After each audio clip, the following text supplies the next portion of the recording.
বন্ধুরা, আজ আমরা নিয়ে এসেছি পৃথিবীর 10টি চমকপ্রদ ঐতিহাসিক স্থান। প্রতিটি স্থানই ইতিহাসের গভীরতা আর রহস্যে ভরপুর। শুরু থেকে শেষ পর্যন্ত চোখ রাখুন, কারণ এই ভিডিওতে এমন কিছু তথ্য থাকছে যা আপনাকে অবাক করবে। প্যারিসের কেন্দ্রে ঐতিহাসিক স্থাপত্যকর্ম লুভর প্যালেস, যা বর্তমানে বিশ্বের বৃহত্তম আর্ট মিউজিয়াম। তবে জানেন কি, এটি একসময় ছিল একটি দুর্গ এবং রাজপরিবারের বাসভবন। লুভর প্যালেস 1200 সালের দিকে একটি দুর্গ হিসেবে নির্মিত হয়। এটি মূলত বাইরের আক্রমণ থেকে প্যারিসকে রক্ষা করার জন্য তৈরি করা হয়েছিল। 16 শতকে ফ্রান্সের রাজা ফ্রান্সিস ওয়ান এই দুর্গটিকে একটি রাজকীয় প্রাসাদে রূপান্তর করেন। এখানেই তিনি লিওনার্দো দ্য ভিঞ্চির বিখ্যাত চিত্রকর্ম মোনালিসা স্থানান্তর করেন। 1789 সালের ফরাসি বিপ্লবের পরে এটি একটি পাবলিক মিউজিয়ামে রূপান্তরিত হয় এবং তখন থেকেই এটি সাধারণ মানুষের জন্য উন্মুক্ত। এই লুভর মিউজিয়ামে 38,000-এরও বেশি শিল্পকর্ম রয়েছে, যার মধ্যে উল্লেখযোগ্য হল ভেনাস ডি মিলো এবং মোনালিসা। লুভরের নিচের কিছু অংশ এখনও মধ্যযুগীয় দুর্গের প্রমাণ বহন করে। এটি বছরে প্রায় 10 মিলিয়ন দর্শনার্থী আকর্ষণ করে, যা এটিকে বিশ্বের সর্বাধিক পরিদর্শনকৃত জাদুঘরে পরিণত করেছে। লুভর প্যালেস শুধু একটি স্থাপত্য নয়, এটি ইতিহাস, সংস্কৃতি এবং শিল্পের এক অসাধারণ কেন্দ্র। কোস্টারিকার উত্তর পশ্চিমা অঞ্চলে অবস্থিত অ্যারেনাল আগ্নেয়গিরি 1670 মিটার উঁচু এবং এটি দেশটির সবচেয়ে সক্রিয় আগ্নেয়গিরি। আনুমানিক 7000 বছর আগে গঠিত এই আগ্নেয়গিরি 1968 সালে এক ভয়াবহ অগ্ন্যুৎপাত ঘটায়, যা 3টি গ্রাম ধ্বংস করে এবং বহু প্রাণহানি ঘটায়। এরপর থেকে এটি দীর্ঘদিন সক্রিয় ছিল। এর চারপাশের এলাকায় রয়েছে ঘন জঙ্গল, যা বিভিন্ন প্রজাতির উদ্ভিদ এবং প্রাণীর আবাসস্থল। পর্যটকদের জন্য এখানে আগ্নেয়গিরি ট্রেকিং, হ্রদে বোটিং এবং গরম পানির ঝর্ণায় আরাম করার সুযোগ রয়েছে। অ্যারেনাল আগ্নেয়গিরি হ্রদ, যা নিকটেই অবস্থিত, কোস্টারিকার অন্যতম বড় জলবিদ্যুৎ উৎপাদনের কেন্দ্র। 2010 সালের পর থেকে আগ্নেয়গিরিটি শান্ত রয়েছে, তবে এর প্রাকৃতিক পরিবেশ এবং ভৌগোলিক বৈশিষ্ট্য পর্যটকদের মুগ্ধ করে চলেছে। এটি শুধুমাত্র প্রাকৃতিক সৌন্দর্যের উৎস নয়, বরং গবেষণার জন্যও গুরুত্বপূর্ণ। ইতালির রোম শহরে অবস্থিত ক্যাস্টেল স্যান্টঅ্যাঞ্জেলো এটি ঐতিহাসিক দুর্গ, যা মূলত 135 খ্রিস্টাব্দে রোমান সম্রাট হাদ্রিয়ান এবং তার পরিবারের সমাধি হিসেবে তৈরি করেছিলেন। প্রাচীনকালে একে হাদ্রিয়ানের সমাধি বলা হতো। এটি টাইবার নদীর তীরে অবস্থিত এবং মধ্যযুগে এটি একটি শক্তিশালী দুর্গ এবং পোপের নিরাপদ আশ্রয়স্থল হিসেবে ব্যবহার করা হতো। 1527 সালের রোম লুণ্ঠনের সময় এটি পোপ ক্লিমেন্ট V2 এর আশ্রয়স্থল ছিল। বর্তমানে এটি একটি জাদুঘর, যেখানে সমাধি, অস্ত্রশস্ত্র এবং মধ্যযুগীয় শিল্পকর্ম প্রদর্শিত হয়। এই দুর্গটির নাম স্যান্টঅ্যাঞ্জেলো রাখা হয় 590 খ্রিস্টাব্দে, যখন বলা হয় একটি অতিপ্রাকৃত ঘটনার সময় আর্কঅ্যাঞ্জেল মাইকেল এই স্থানে আবির্ভূত হয়েছিলেন। এই দুর্গটির উপরে মাইকেলের একটি ব্রোঞ্জ ভাস্কর্য স্থাপন করা হয়েছে। এটি শুধু পর্যটকদের আকর্ষণ করে না, বরং রোমান সাম্রাজ্যের ঐতিহাসিক সাক্ষ্য বহন করে। টিউমুলাস বলতে বোঝায় মাটির নিচে বা ওপরে তৈরি এক ধরনের সমাধি স্তূপ, যা প্রাচীন সভ্যতায় মৃতদের স্মরণে নির্মিত হতো। এই ধরনের সমাধিগুলো মূলত ইউরোপ, এশিয়া এবং মধ্যপ্রাচ্যের বিভিন্ন অঞ্চলে দেখা যায়। প্রাচীন গ্রিক, রোমান এবং সেল্টিক সংস্কৃতিতে টিউমুলাস একটি গুরুত্বপূর্ণ ঐতিহাসিক নিদর্শন। টিউমুলাসের ভেতরে সাধারণত পাথর বা মাটির তৈরি কক্ষ থাকে, যেখানে মৃতদেহ এবং মূল্যবান সামগ্রী রাখা হতো। এগুলোকে অনেক সময় রাজাদের বা সম্ভ্রান্ত ব্যক্তিদের সমাধি হিসেবে ব্যবহার করা হতো। গিজার পিরামিড এবং স্টোনহেঞ্জের মতো স্থাপনাগুলোকেও টিউমুলাসের উন্নত সংস্করণ বলা যেতে পারে। আধুনিক প্রত্নতাত্ত্বিক গবেষণায় টিউমুলাসের ভেতর থেকে মূল্যবান সামগ্রী পাওয়া যায়, যেমন অলংকার, অস্ত্র এবং মৃৎপাত্র। এগুলো থেকে সেই সময়কার সামাজিক ও সাংস্কৃতিক অবস্থার ধারণা পাওয়া যায়। বিশ্বজুড়ে বিখ্যাত টিউমুলাস হল তুরস্কের মাউন্ট নেমরুদ, চীনের কুইন শি হুয়াংয়ের সমাধি এবং ডেনমার্কের জেলিং মাউন্টস। প্রতিটি টিউমুলাস প্রাচীন সভ্যতার সমাধি সংস্কৃতির নিদর্শন বহন করে। হেরোডিয়ন ফিলিস্তিনের পশ্চিম তীরের জুডিয়ান মরুভূমিতে অবস্থিত একটি প্রাচীন দুর্গ ও রাজপ্রাসাদ। এটি ইহুদির রাজা হেরোড দ্য গ্রেটের সময় নির্মিত হয়েছিল, যিনি এটি তার নিজস্ব সমাধি এবং প্রতিরক্ষা স্থান হিসেবে তৈরি করেছিলেন। এই স্থাপনাটি একাধারে স্থাপত্য কীর্তি এবং ঐতিহাসিক গুরুত্ব বহন করে। হেরোডিয়নের আকৃতি একটি বিশাল গোলাকার পাহাড়ের মতো, যার উপরে দুর্গটি নির্মিত। এর মধ্য ছিল বিলাসবহুল প্রাসাদ, স্নানাগার এবং উঁচু দেয়াল। দুর্গের ভেতরের সুড়ঙ্গ পথ এবং জলাধারগুলো প্রতিরক্ষা কৌশল হিসেবে কাজ করত। এই স্থানটি শুধু রাজকীয় বাসস্থান নয়, বরং হেরোডের মৃত্যুর পর তার সমাধি হিসেবে ব্যবহৃত হতো। প্রত্নতাত্ত্বিকরা এখানে খননের মাধ্যমে হেরোডের সমাধির অংশ এবং মূল্যবান নিদর্শন আবিষ্কার করেছেন।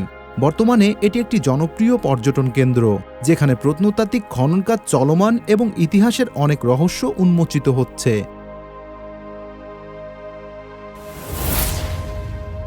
ফ্রান্সের দক্ষিণে অবস্থিত কার্কাসন একটি মধ্যযুগীয় দুর্গ ও শহর, যা ইউনেস্কো বিশ্ব ঐতিহ্য স্থান হিসেবে তালিকাভুক্ত। এই দুর্গটির ইতিহাস প্রাচীন রোমান সাম্রাজ্যের সময়কার, তবে এটি 1200 ও 1300 শতকের সময় মধ্যযুগীয় স্থাপত্যশৈলী এবং কৌশলগত স্থাপনার জন্য বিখ্যাত। কার্কাসনের দুর্গটি দুইটি গুরুত্বপূর্ণ বেষ্টনী দ্বারা পরিবেষ্টিত, যার একটিতে 53টি টাওয়ার এবং অন্যটিতে শক্তিশালী প্রাচীর রয়েছে। এটি ছিল একসময় শক্তিশালী ল্যাংডোক অঞ্চলের প্রতিরক্ষা ব্যবস্থা, যা স্থানীয় রাজাদের এবং পরে ফ্রান্সের রাজাদের জন্য এটি গুরুত্বপূর্ণ সামরিক ঘাঁটি হিসেবে কাজ করেছিল। অত্যাধুনিক সুরক্ষা ব্যবস্থা, যেমন দৈত্য প্রাচীর এবং দুর্গের অন্দরমহলের অবকাঠামো, ঐতিহাসিকভাবে এর অস্তিত্বকে দীর্ঘায়িত করেছে। কার্কাসনের দুর্গের শহর এখন এক প্রামাণিক দর্শনীয় স্থান হিসেবে বিবেচিত হয়, যেখানে পর্যটকরা মধ্যযুগীয় রোমান্স অনুভব করতে পারেন। এখানে প্রাচীন গির্জা, কেল্লা ও অন্যান্য ঐতিহাসিক স্থাপনাও রয়েছে, যা শহরের ইতিহাসের সাক্ষী। এটি শুধুমাত্র একটি দুর্গ নয়, বরং ঐতিহাসিক কাহিনীর অংশ, যেখানে নানান ঐতিহাসিক যুদ্ধ এবং ঘটনাবলী ঘটেছিল। এর অন্যতম আকর্ষণ হল কার্কাসন দুর্গের পুনর্নির্মাণ, যা 19 শতকে সফলভাবে সম্পন্ন হয়েছিল এবং এখনও শহরের অন্যতম প্রধান দৃষ্টিনন্দন এলাকা হিসেবে দাঁড়িয়ে আছে। মাচু পিচু একটি প্রাচীন শহর, যা পেরুর আন্দিজ পর্বতের উচ্চে 2400 মিটার উচ্চতায় অবস্থিত। এটি ইনকা সভ্যতার অন্যতম গুরুত্বপূর্ণ এবং রহস্যময় স্থান, যা প্রায় 1500 শতকে নির্মাণ করা হয়েছিল। মাচু পিচু শব্দটির অর্থ পুরনো শিখর, এবং এটি ইনকা সম্রাট পাচাকুতেকের শাসনামলে নির্মিত হয়েছিল। তবে শহরের আসল উদ্দেশ্য এখনও একেবারে নিশ্চিত নয়। কিছু গবেষক মনে করেন এটি একটি ধর্মীয় কেন্দ্র ছিল, আবার অনেকেই বিশ্বাস করেন এটি ইনকা সম্রাটের বাসস্থান ছিল। শহরটি তার স্থাপত্য এবং চমকপ্রদ অবকাঠামোর জন্য পরিচিত।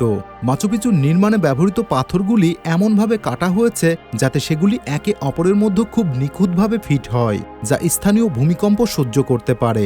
এই প্রযুক্তির উদাহরণ আরও দেখা যায় শহরের মূল জায়গাগুলিতে, যেমন টেম্পল অব দ্য সান এবং দ্য রুম অব 3 উইন্ডোজ। 1911 সালে আমেরিকান অভিযাত্রী হাইরাম বিংহাম এই মাচু পিচু আবিষ্কার করেন এবং পরে এটি আন্তর্জাতিক খ্যাতি লাভ করে। মাচু পিচু এখন ইউনেস্কো বিশ্ব ঐতিহ্য স্থান হিসেবে তালিকাভুক্ত এবং প্রতি বছর লাখ লাখ পর্যটক এখানে ভ্রমণ করতে আসে। এই স্থানটির রহস্যময়তা শুধু তার স্থাপত্যের জন্যই নয়, বরং সৃষ্টির কারণ এবং ধ্বংসের পেছনে থাকা কারণের জন্যও অমীমাংসিত। আমস্টারডাম হল নেদারল্যান্ডসের রাজধানী এবং বিশ্বের অন্যতম পরিচিত পর্যটন গন্তব্য। এই শহরটি তার অনন্য স্থাপত্য, চ্যানেল সিস্টেম এবং সমৃদ্ধ সাংস্কৃতিক ঐতিহ্যের জন্য বিখ্যাত। 1600 শতকে প্রতিষ্ঠিত আমস্টারডাম বর্তমানে বৈশ্বিক সাংস্কৃতিক, বাণিজ্যিক এবং রাজনৈতিক কেন্দ্র হিসেবে পরিচিত। আমস্টারডামের অন্যতম প্রধান বৈশিষ্ট্য হল তার বিস্তৃত চ্যানেল নেটওয়ার্ক, যা 1700 শতকে নির্মিত হয়েছিল এবং শহরের আর্থ-সামাজিক কার্যকলাপকে কেন্দ্র করে গড়ে উঠেছিল। এর 3টি প্রধান চ্যানেল প্রিন্সেনগ্রড, হ্যারেংগ্রড এবং কেইজারগ্রড, যা ইউনেস্কো বিশ্ব ঐতিহ্য স্থান হিসেবে তালিকাভুক্ত। শহরের এই জলপথ পাশাপাশি ঐতিহ্যবাহী কাঠের সেতু এবং ইটের বাড়ি আমস্টারডামকে একটি মনোমুগ্ধকর শহর হিসেবে চিহ্নিত করেছে। শহরের বিখ্যাত ভ্যান গগ মিউজিয়াম, রেমব্রান্ডট হাউস মিউজিয়াম এবং রাইক্স মিউজিয়াম আজও তাদের কাজের ঐতিহ্য ধরে রেখেছে। এই মিউজিয়ামগুলোতে বিশ্বের সেরা শিল্পকর্মের সংগ্রহ দেখতে পাওয়া যায়। শহরটি শুধু সাংস্কৃতিক ঐতিহ্যের জন্যই নয়, উদারনৈতিক চিন্তা এবং আধুনিক জীবনধারার জন্যও পরিচিত। এই শহরটি বিশ্বব্যাপী লাল বাতির জেলার জন্য পরিচিত, যেখানে যৌনকর্ম বৈধ এবং নিয়ন্ত্রিত। এটি পর্যটকদের কাছে শহরের অন্যতম বড় আকর্ষণ। আমস্টারডাম তার কফি শপগুলোর জন্যও বিখ্যাত, যেখানে গাঁজা বিক্রি এবং সেবনের অনুমতি রয়েছে, তবে নির্দিষ্ট ও নিয়মের মধ্যে। উলুন দানু মন্দির ইন্দোনেশিয়ার বিখ্যাত বালি দ্বীপে অবস্থিত একটি ঐতিহাসিক এবং প্রাকৃতিক সৌন্দর্যপূর্ণ মন্দির।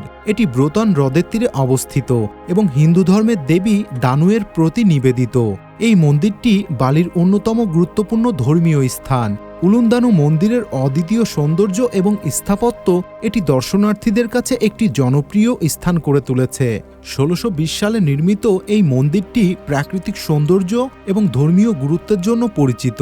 মন্দিরের পাশেই থাকা ব্রোতান হ্রদ মন্দিরটির সৌন্দর্যকে আরও আকর্ষণীয় করে তোলে। ব্রোতান হ্রদের শান্তিপূর্ণ পরিবেশ এবং মন্দিরের প্রাকৃতিক দৃশ্য এক অপূর্ব দৃশ্য তৈরি করে, যা প্রতিদিন হাজার হাজার পর্যটককে আকর্ষণ করে। হ্রদটি মূলত বর্ষাকালে পূর্ণ থাকে, তবে শুকনো মৌসুমে পানি কিছুটা কমে যায়। মন্দিরটির চারপাশে পাথরের সিঁড়ি এবং উচ্চ জায়গা থেকে হ্রদের সূর্যাস্তের দৃশ্য দেখা যায়। উলুন দানু মন্দিরটি শুধুমাত্র একটি ধর্মীয় স্থান নয়, এটি একটি সাংস্কৃতিক, সঙ্গীত এবং অন্যান্য উৎসবের কেন্দ্রস্থল। প্রতি বছর এখানে বিভিন্ন ধর্মীয় উৎসব এবং সাংস্কৃতিক অনুষ্ঠান অনুষ্ঠিত হয়, যা স্থানীয় ও আন্তর্জাতিক পর্যটকদের আকর্ষণ করে।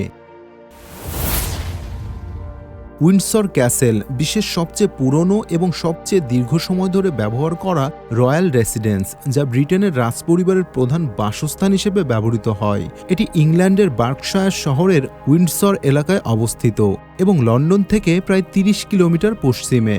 ক্যাসেলটি প্রায় ১০০০ বছর পুরনো এবং এটি উইলিয়াম দ্য কনকয়ার দ্বারা ১০৬৬ সালে প্রতিষ্ঠিত হয়েছিল। তারপর থেকে এটি বিভিন্ন রাজা এবং রানীর শাসনকাল ধরে সংরক্ষিত ও সম্প্রসারিত হয়েছে।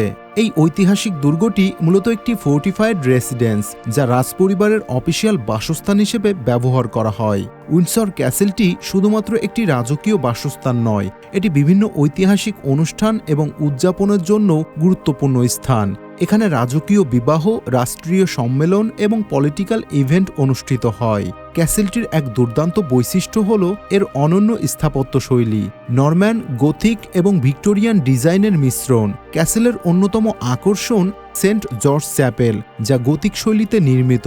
এটি রাজপরিবারের সদস্যদের সমাধিস্থল এবং একটি জনপ্রিয় তীর্থস্থান।